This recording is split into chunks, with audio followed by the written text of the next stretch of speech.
one particular story which was called One Ride with Yankee Papa 13, which involved 17 helicopters, 4 of which were shot down, and quite a lot of people were killed and wounded. And we tried to rescue a pilot off a ship. We landed alongside. A co-pilot from this down ship wounded. The co-pilot that had climbed onto our ship had 2 bullet holes, one in the arm, one in the leg, one we hadn't noticed, which was the third one, which was just under the armpit, and he died. And it was a very sad moment, a very touching moment, when our crew chief broke down and cried. And everybody was very tense because everybody had suffered through it. And so often I wonder whether it is my right to capitalize, as I feel so often, on the grief of others. But then I justify my own particular thoughts by feeling that if I can contribute a little to the understanding of what others are going through, then there's a reason for doing it.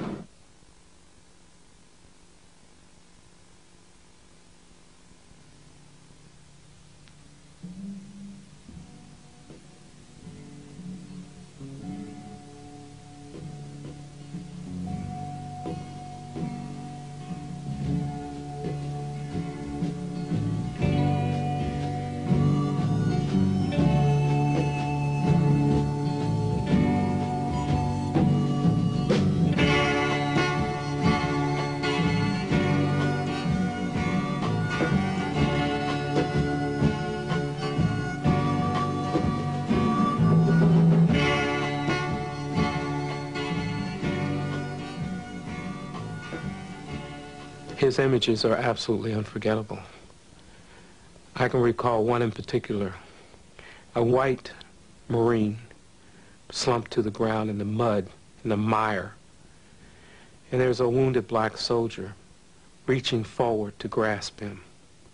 And in that instant, it's almost as if Larry had captured something in biblical terms. I could see David reaching out for Jonathan in the Old Testament on those battlefields of Israel. I could see all battlefields. That's what Larry captured. That's what the best of photography catches. A question I'm asked a lot is, how could you go and cover a war? The week before I left for Vietnam, Larry Burroughs was killed in a helicopter crash, shot down over Laos, along with Andre Hewitt and Kent Potter of UPI and Newsweek photographer Shimamoto. And that was the question going through my mind. You had to know when, when to shoot and when not to.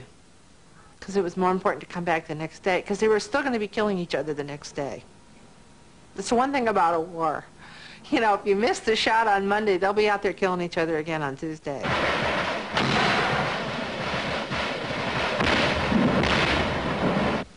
You can't let yourself think. With the camera,